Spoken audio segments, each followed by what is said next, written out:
मनोरथ रूप सिद्ध हुआ। इस सूत्र के एक और रहस्य आपको बता दूं, विप्रतिषेधे परम कार्यम। भाष्यकार कहते हैं परम कहना ये उपलक्षण। इस सूत्र का अर्थ अपरम कार्यम भी ले लेना, अपरम कार्य। विप्रतिषेधे अपरम कार्यम, ऐसा भी सूत्र को ग्रहण करो। अपरम इत्यस्य को अर्थ पूर्वम इति वा अन्यत् किंचित। तब कहते हैं पूर्वमेव इति तु न, पूर्वमेव इति तु न, अपितो इष्ट सिद्धिरिति। अपरम कर गया, आपका इष्ट रूप की सिद्धि के लिए जैसा जरूरत है वैसा तुम कर लेना। विप्रतिषेध यदि हो जाए, कभी पर सूत्र से भी काम कर सकते हो, कभी पूर्व सूत्र से भी काम कर सकते हो। रूप सिद्ध होना चाहिए। क्यों? इस बात पर विचार करना है कि व्याकरण पहले आया कि भाषा पहले? भाषा पहले से थी। व्याकरण भाषा की विकृति को रोकने के लिए बनाया गया। भाष्यकार लिखते हैं, जब भाष्यकार जन्म लिए, अवतरित हुए यहाँ इस धरती पर, तो गौ के लिए संस्कृत भाषा में कई शब्द प्रयोग होते। गो, गोतल्लिका, गोपोतलिका, गोपोता, गोता इति च अपभ्रंश प्रचलितत्वात् भाष्यम लिख्यते मया। संस्कृत भाषा इतनी विकृत हो गई थी, जैसे आज 36 हिंदी भाषा मिलती है ना। एक हिंदी भाषा है क्या कहीं दुनिया में? मध्य प्रदेश एक कोना से शुरू कर दो, बिहार की दूसरी कोने तो पहुंचते पहुंचते 108 हिंदी गिन सकते हैं आप आराम से। इतना पूरा हालत है, क्योंकि इन भाषाओं का व्याकरण इतना कमजोर है, इतना अवैज्ञानिक है, जिसके वजह से ये जो भाषा व्याकरण इन भाषाओं पर नियंत्रण नहीं कर सकते। किंतु अपनी संस्कृत भाषा में प्राण है व्युत्पत्ति।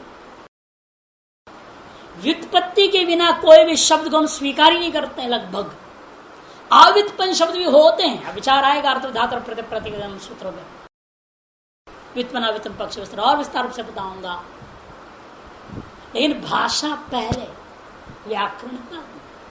जब भाषा विकृत होने लगती है तो उस पर व्याकरण एक अंकुश है।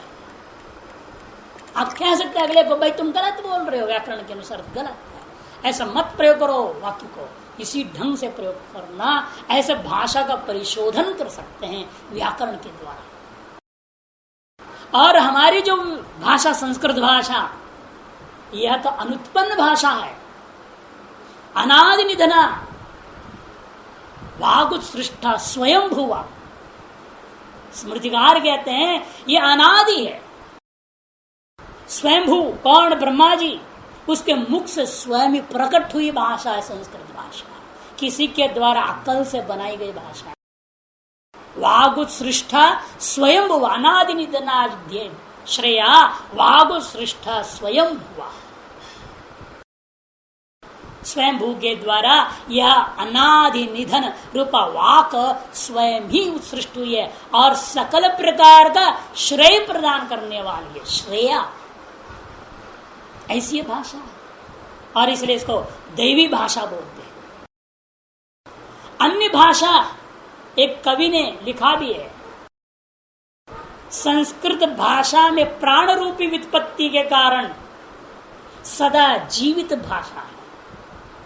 अन्य भाषा में प्राण ही का अभाव होने से सदा मृत भाषा, सदा मृत भाषा कि व्युत्पत्ति नाम की चीज प्राण नहीं है। और संस्कृत भाषा में व्युत्पत्ति रूपी प्राण। एक भी शब्द अब गलत बोलोगे तुरंत पकड़ के बोल सकते हैं कौन सी प्रकृति है, क्या प्रत्यय है, कौन सा सूत्र से तुमने बनाया इस शब्द को। जवाब देना महंगा पड़ेगा, इसलिए गलत बोल नहीं सकते। ये नियंत्रण है भाषा। इसलिए भाष्यकार कहते हैं भाषा विकृत होने के कारण से मुझे अवतार लेकर भाष्य लिखना पड़ रहा है, ताकि इस व्याकरण को मैं मजबूत कर दूं। इतनी मजबूत कि जो विकृतियां हुई है वो तो नष्ट हो जाए और साथ साथ दोबारा कभी विकृति ना आवे इस भाषा में,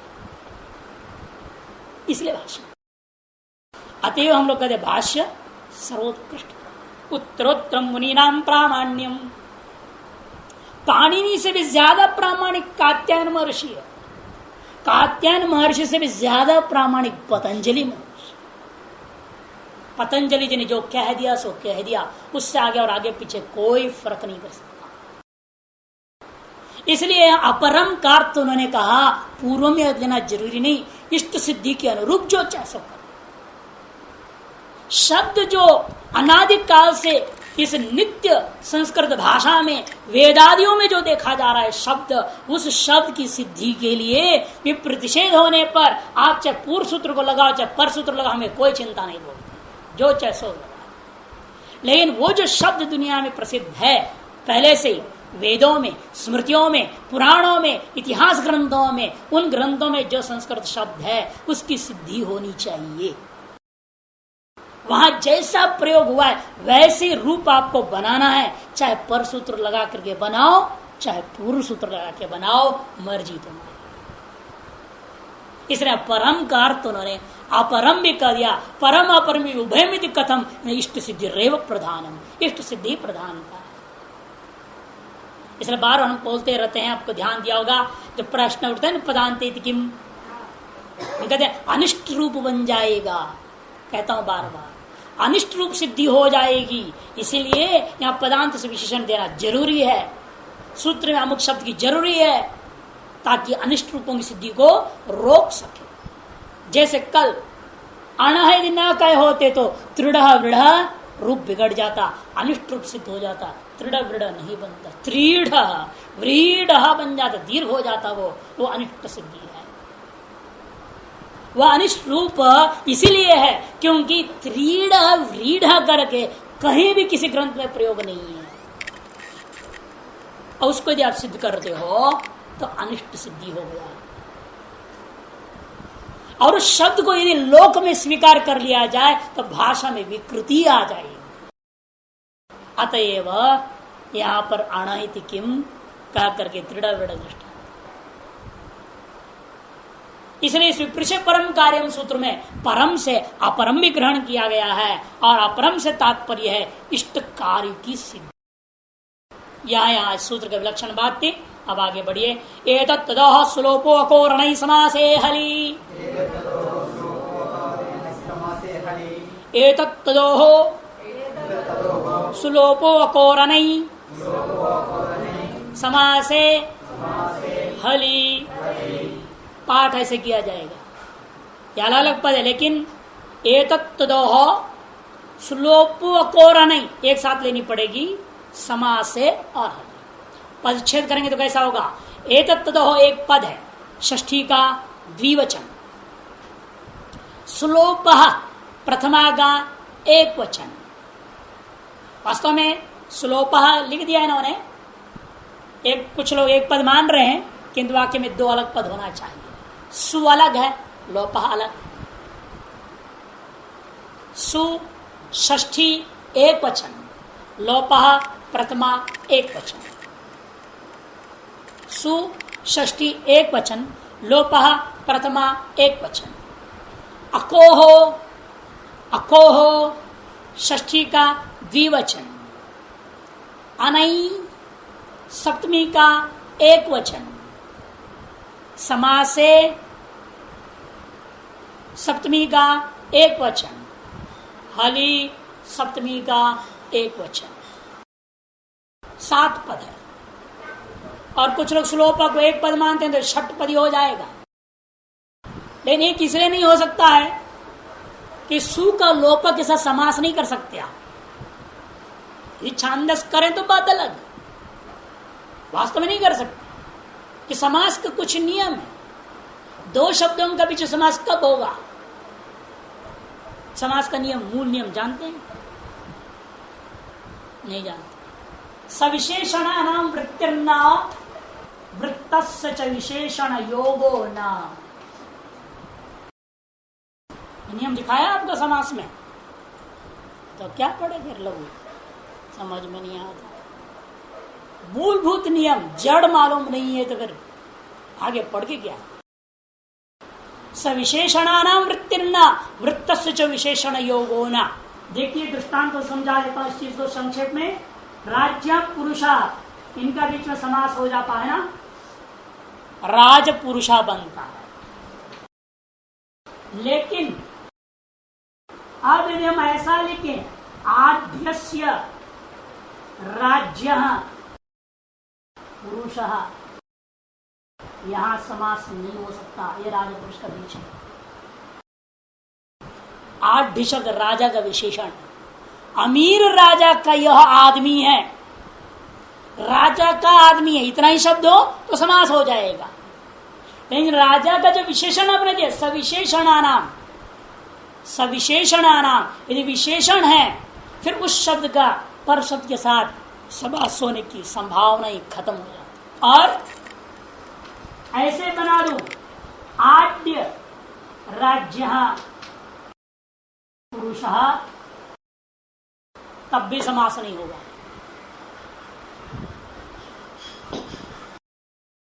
क्योंकि वृत्त है, ये समास हो चुका है सविशेषण वाला। अब इस पुरुष के साथ इसका समास नहीं हो सकता। वृत्तस्य च विशेषण योगो, वृत्तस्य च विशेषण योगो न। एक बार वृत्त एक समास हो गया, फिर उसके साथ कोई और विशेषण जोड़ना चाहो नहीं हो सकता। आप एक काम कर सकते हैं, मान लो किसी शब्द के लिए 10 विशेषण देना चाहें, पहले 10 विशेषणों को इकट्ठा समास कर लो आप, फिर उस विशेष के साथ समास करना। यानी एक बार एक विशेषण समास कर दिया आपने, उसके बाद एक दूसरा विशेषण लाकर उसे समास करना चाहो नहीं हो सकता। जैसे यहां पर आद्य राज्य पुरुषा में आप और एक विशेषण देना चाहेंगे सम्राट, अब इसका आद्य राज्य के साथ समास नहीं हो सकता। सम्राट सम्राट सम्राजो, सम्राज्य षष्ठी में लिखना पड़ेगा, सम्राज्य सम्राज आद्य राज्य पुरुष, या सम्राट शब्द का आद्य शब्द के साथ में समास नहीं हो सकता। और यह आद्य पुरुष शब्द का विशेषण है तो भी समास नहीं हो सकता। ये समास कब होगा कब नहीं होगा निर्णय लिखा है। अब वर्तमान सूत्र में देखिए, सु का संबंध किसके साथ है? एतत् तदो के साथ है ना। एक तत् और तत् शब्द का जो सकार, इससे आगे जो सु, उस सु का लोप होता है, सोर लोप इति सुलोपा। आप समास कर सकते हैं, लेकिन एक दो सु तस्य, उस सु का लोप हो। ऐसे में ये सविशेषण होने के नाते ये सु किसका? एक तो तत् से आया हुआ सु, उस सु का लोप होता है। यह अर्थ कर रहे हैं ना। वृत्ति क्या है? अखकार्योर एतत्तदोर यह सु तस्य लोपः हली न तो नहीं समास। सु का विशेषण कौन है? एतत्तदोह। अब जब एक पदार्थ का दूसरा विशेषण विद्यमान बाहर में है तो उस पदार्थ को अन्य पदार्थ के साथ समास नहीं कर सकते। तो लोपा का सु के साथ समास नहीं हो सकता। क्यों? ये पहला हिस्से के कारण सविशेषणानाम वृत्तिर्न। ये सु का विशेषण है एतत् और तत्, एतत्तदोह। सविशेषण वाला सु शब्द है, इसलिए सु का लोपक के साथ समास नहीं हो सकता। अतः उसको पृथक पद मानना ही श्रेष्ठ है। और नहीं तो छांदस समास जबरदस्ती कर लो। लोगों के पास एक तीर है ना, सबसे बढ़िया। कई बार मैंने देखा गलत बोल देते हैं, फिर उनसे पूछो तो सही करने के छांदस बात कर। छंदवत् सूत्राणि भवन्ति, नियम है। सूत्र वेदों के समान है, इसलिए वेदों में जैसा उल्टा पुल्टा काम हो रखा है क्वचित, वैसे यहां भी उल्टा पुल्टा हो गया मान लो, ऐसे तर्क देते हैं। लेकिन उचित नहीं है। जहां भाष्यकार ने कहा हो वहां मानना है, किसी के कहने मात्र से नहीं मानना। भाष्य को जो पढ़ा है वही सही ढंग से व्याकरण को पढ़ा भी सकता है, नहीं तो नहीं पढ़ा सकता। मनोरथ एतद सुलोपकोर नहीं समास से हली, ये सूत्र का वृत्ति देखिए, अककारयोर एतदोर यस्सु तस्य लोपो हली न तु नए समासे। अककारयो ककार रहित, ककार न हो ऐसा जो एतत् और तत् शब्द से आया हुआ जो सु, उस सु का लोप होता है। सु क्या है? प्रथमा का एक वचन का विभक्ति है सुप का। सुप में सु से शुरू होता है ना, सुवौजस अमौट शस टाभ्याम भिस, इससे शुरू होता है तो सु है एक प्रत्यय, प्रथमा का एक वचन उसका नाम है, उस सु का लोप होता है।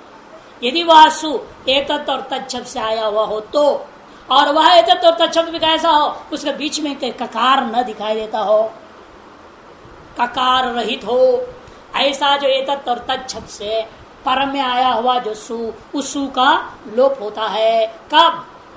पर में हल हो तो। और दूसरा एक नियम क्या लगा दिया, नए समास न किया गया हो। नए समास में ना विदिते पुत्र यदि अपुत्र, अपुत्र का मतलब क्या? वो अपुत्र, पुत्र नहीं है। अपुत्र का मतलब वो नए समास हुआ, वहां पर उसको क्या कहते हैं? नए समास। अशिवा अकल्याण रूप है, वहां नए समास हुआ। न शिवैति अशिवा, न पुत्रैति अपुत्र, है कि नहीं? इस प्रकार से नए समास होता है। वह एतत् और तद में नए समास भी नहीं होना चाहिए। तो क्या क्या नहीं होना चाहिए? नए समास न हो, ककार से युक्त न हो, दो नियम। ऐसा जो एतत् और तत् से पर में आया हुआ जो सु, उस सु का लोप होता है पर में हल हो तो। ये पूरा सूत्र का अर्थ होगा। नए समास नहीं किया गया हो, ककार रहित हो, ऐसा जो एतत् और तत् उन शब्द से पर में सु का लोप होता है हल के परे रहते हुए। दृष्टांत देखिए, एष विष्णु, एष विष्णु, एशस रखूंगा, ऐसा शब्द से सुआया हुआ है, तब में विष्णु शब्द है। यह ऐसा शब्द कैसा है? एतत् शब्द का प्रथमा के एक वचन का रूप है। एतत् का ऐसा बनता, पुल्लिंग है, प्रथमा का एक वचन, और प्रथमा के वचन का प्रत्यय है। विष्णु भी आगे प्रथमा एक वचन का रूप है। ऐसा विष्णु एक वाक्य है। वाक्य होने के नाते अपने मर्जी से यहाँ पर आपने संहिता संज्ञा करेंगे, विवक्षा के अधीन है। परासनिकर संहिता संहिता संज्ञा होने पर संधि कार्य कर्तव्य पे विचार जब हुआ तब छठे अध्याय के प्रथम पाद के सूत्र एतत् सुलोप कौर्णय समास प्राप्त होता है। यद्यपि सु को क्या है? लोप होने से पहले क्या प्राप्त है? सा संशो रूहो, ये प्राप्त, उसे बात करके आप सूत्र लगा रहे हैं एतत् सुलोपो कौर्णय समास से हली, ये सूत्र लग रहा है। इंगेश शब्द कैसा है? यहाँ नए समास नहीं है, यहाँ ठीक ककार रहित है, ये अककार वाला है, ककार भी यहाँ नहीं है। उससे पर में आ गया सुविभक्ति, और उससे पर में है वह हल विष्णु शब्द का।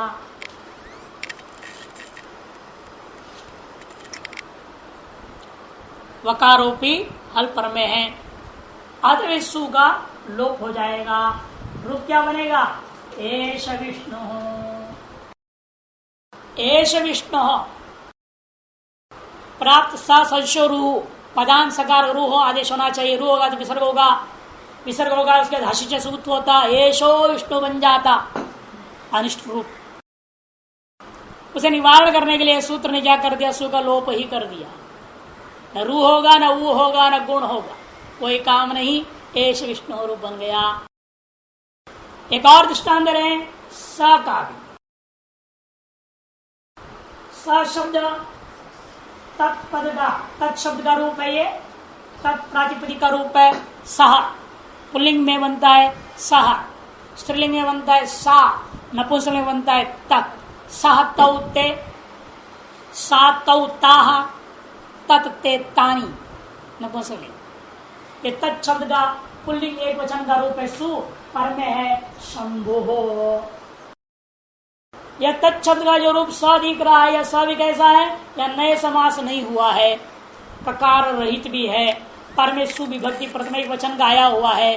उससे पर शंभु का शकार जो आद्य वैव, जो आद्य वर्ण है स श, वो क्या है, हल है। इस अवस्था में प्राप्त स शुरू का प्रधान सकार को आदेश होने वाला रू को बाध करके यह सूत्र ने क्या कर दिया, सु का लोप कर दिया। आदर्शन लोप, लोप संज्ञा सूत्र की सहायता से यह सु ने लोप कर दिया। तो रूप क्या बनेगा, स शंभु, स शंभु। यह विष्णु है और वह शंभु है। जब मनोरथ पूरी हो जाती है तो सब पहचान में आ जाते हैं, कौन विष्णु है कौन शंभु। पहचान लिया आपने, बोल दे देखो ये विष्णु है वो भी शंभु है, पहचान रहे हैं। जब मनोरथ पूरी ना हो तो विष्णु विष्णु सबको गाली दे देंगे, क्या भगवान क्या भगवान है, इतना पूजा पाठ किया कुछ नहीं निकला, जीरो।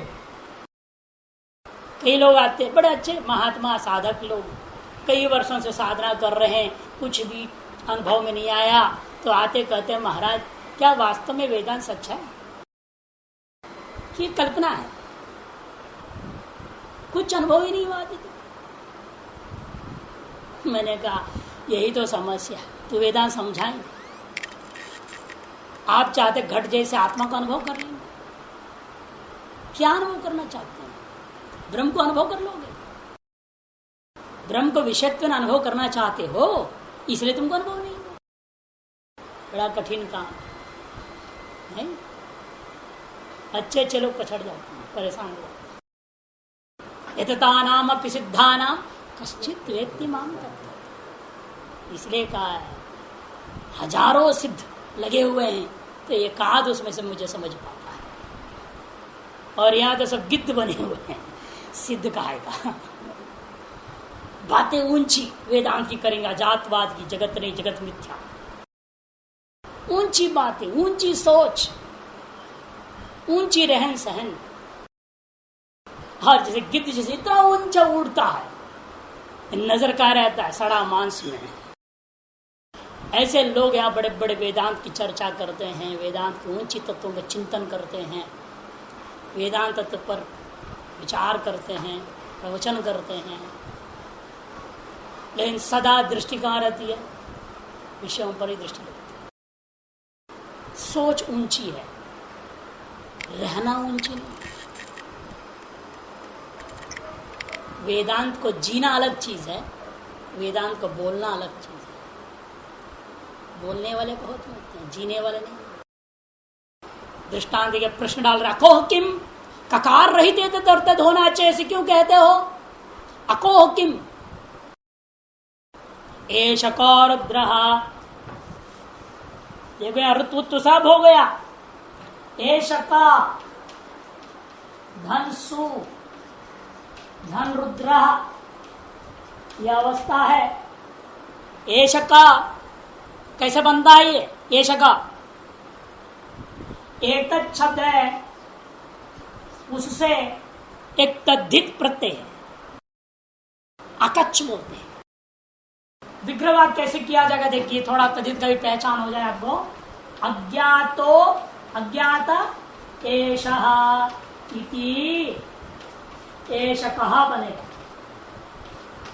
कैसे, एतत् शब्द से अज्ञात अर्थ में एक प्रत्यय होता है अकच्छ।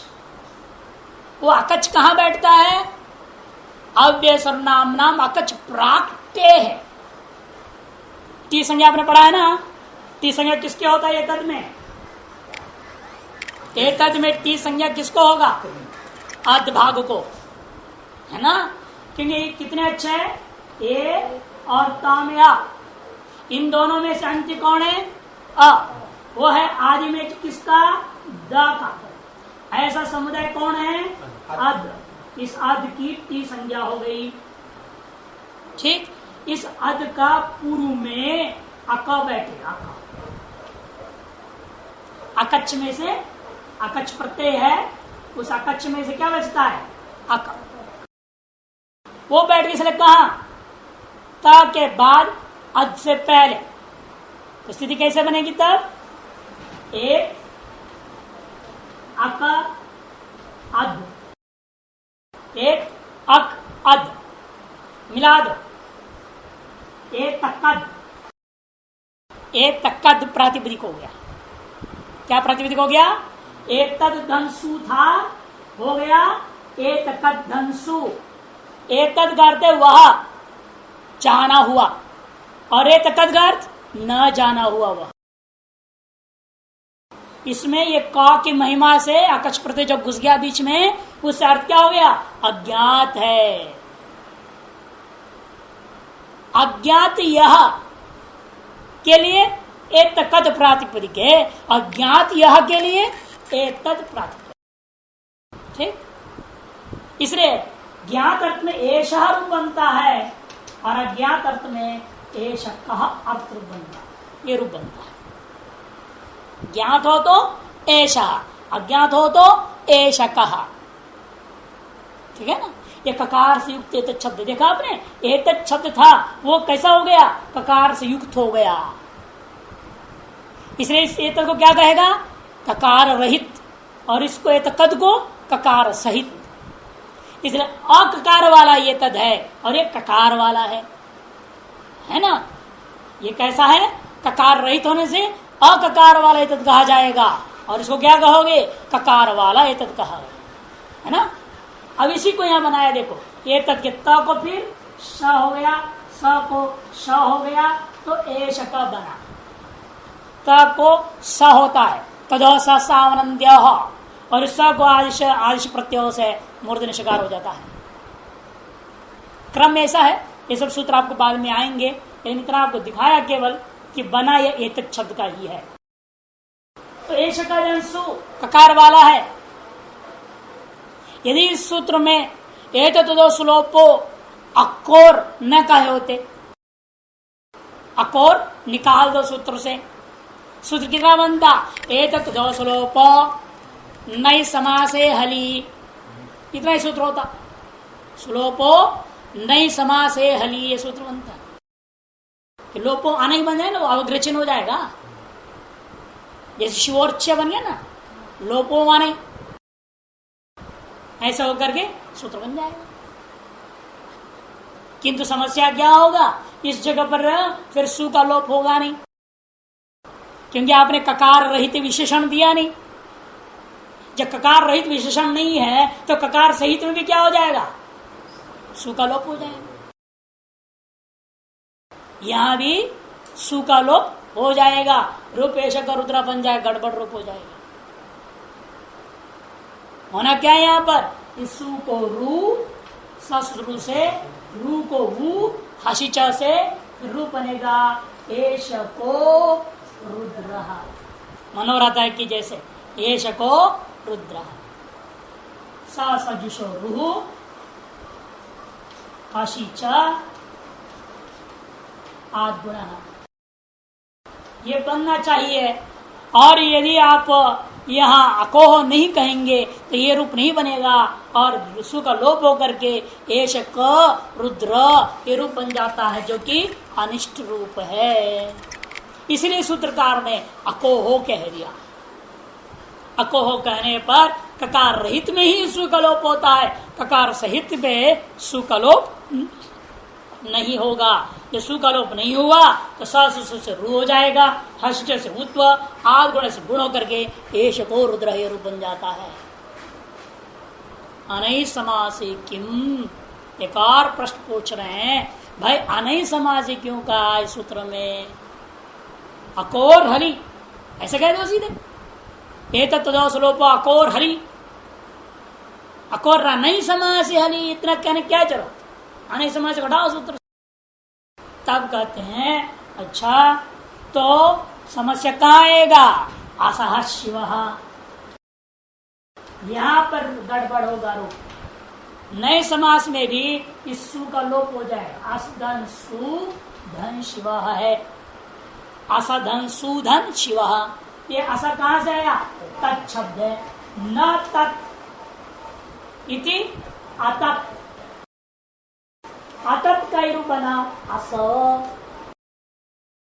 अतत् ही प्रक्रिया होकर के असा बन गया है, या नई समास हुआ है, न तत् इति अतत्, अतत् से सुविभक्ति लाया, प्रक्रिया हुई, असा धनसु रह गया, प्रक्रिया हुई है ना, तदादि नाम अह अतो गुणे पर रूप, तदो सावनंत्य हो सकार, तो असा धन सु धन शिवा है। यदि सूत्र में अनय समास नहीं कहे होते, या नए समास का होने के बाद तत्शब्द से पर में सु है, सु से पर में हल है, और ये तत्शब्द भी कैसा है, भले नए समास हुआ लेकिन ककार रहित है, ककार रहित तत्शब्द भी है, नए समास हुआ है, उस सु का लोप हो जाता, लेकिन लोप होना इष्ट नहीं। इन स को क्या होगा, ऋत्व और विसर्ग होकर के रूप बनेगा असह शिव, अस शिव, असह शिव। उच्चारण में कितना फर्क हो जाता है, यदि सु का लोप हो जाए तो विसर्ग नहीं रहेगा, उच्चारण क्या होगा, अस शिव, असह शिव। जब नए समास सूत्र में ग्रहण करोगे तो विसर्ग हो जाएगा, तो असह शिव ये रूप प्रयोग होगा। उच्चारण के अंदर में शब्द के तरंग में अंतर पड़ जाता है, अंतःकरण पर उसके छाप अलग बढ़ जाता है। आप असह शिव करके उच्चारण करेंगे तो पाप होगा, असह शिव कहेंगे तो पुण्य होगा, क्योंकि अनिष्ट शब्द, गलत शब्द का उच्चारण करना ही पाप, गलत शब्द का गलत उच्चारण करना महापाप, सही शब्द का गलत उच्चारण करना पाप है। स्वरतो वा वर्णतो वापि, श्लोक है ना, स्मृतिकार कहते हैं स्वर से, वर्ण से, मात्रा से, कहीं से भी आपने, माने ब्राह्मण जो पंडित कर्मकांड करने वाला थोड़ा सा भी गलती करता है, यजमान वज्रमी वही नस्ती, यजमान को जैसे इंद्र का वज्र वृत्रासुर को मार डाला था, वैसे उस पंडित का गलत उच्चारण उस यजमान को मार डाले, ये शास्त्र में लिखा है। इसीलिए भाषा को बोलने से पहले व्याकरण ढंग से पढ़ के समझ लेना चाहिए, ताकि संस्कृत को शुद्ध अति शुद्ध उच्चारण कर सके, खुद के भला सबकी भला, उसी से शुद्ध उच्चारण। असौ,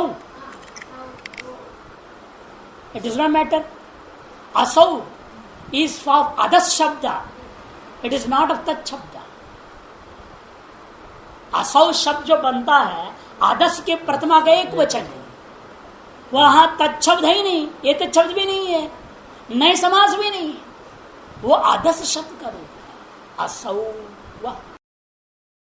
ये तत्शब्द से नए समास हुआ है, वहां आदस शब्द से सु आकर के रूप बनता है असौ, वो वहां पर वेद में प्रयोग हुआ है उस मंत्र में।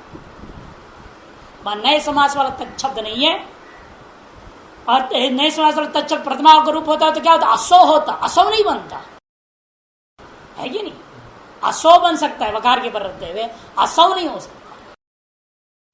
तो यहां पर इसलिए आशा शिवा दृष्टांत हो गया।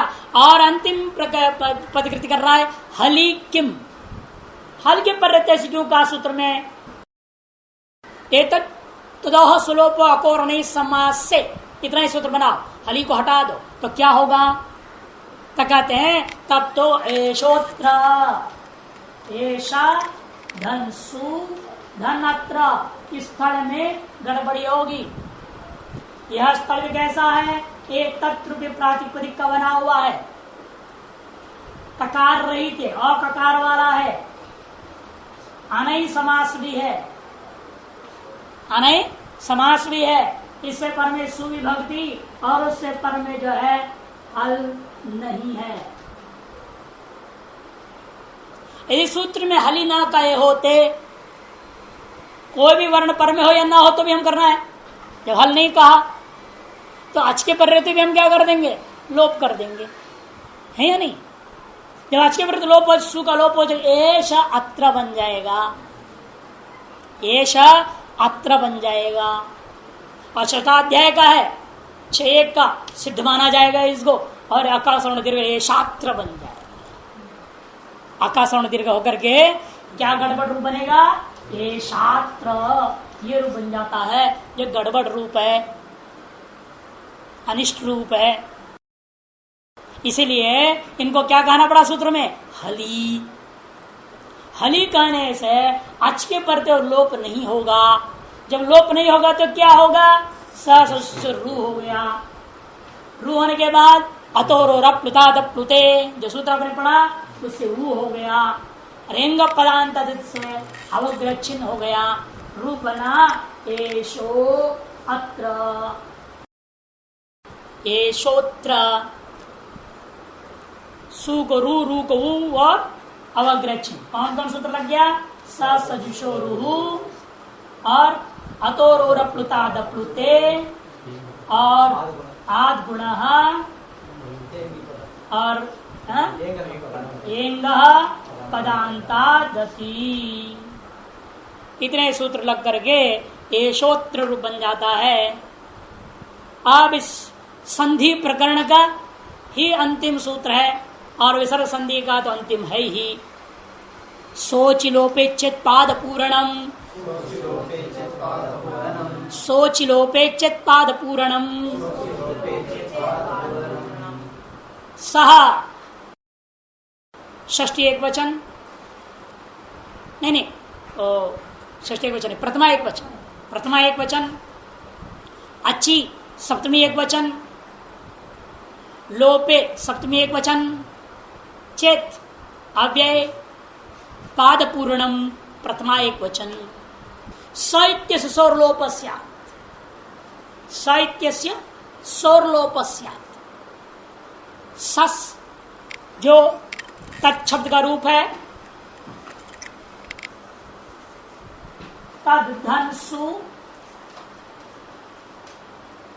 तद को क्या हो जाता है, स बन जाता है, स धन सस, तो सस रहता है। ऐसी स्थिति में ये जो स है इसका लोप बोल रहा है, सो स इत्यस्य सस्य लोपः स्यात् अच्छी। कब, पर में अच्छो तो, लेकिन पर में अच्छोते भी क्यों लोप करना है, पादश्चित लोपे सत्येव पूर्येता, इसलिए गद्य में प्रयोग नहीं होगा। यह सूत्र गद्य वाक्यों में लागू नहीं होगा, श्लोक में ही लागू होगा।